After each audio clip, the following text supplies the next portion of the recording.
You know, sometimes whenever you're out on the road and you're trying to figure out which side the wheel bearing's bad on, you load it up and you hear the noise, and you unload the side and you don't hear the noise, but you can't tell, is it the left or is it the right?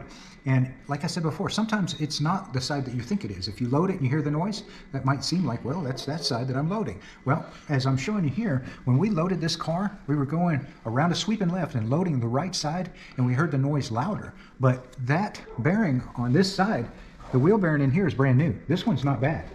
This one over here is the bad one, and so it's not always the one that's being loaded. The way that you can tell sometimes is get yourself one of these mechanic stethoscopes. Plus, you look cool using it. And you just put that right here on one of the bolts that holds that bearing, and then you can rotate the tire, and you'll actually hear inside of that bearing growling, or maybe it'll sound like tink, tink, tink, tink, tink, in a case like this. And so that's how we know that this is the one that we need to replace. So another quick tip for you guys.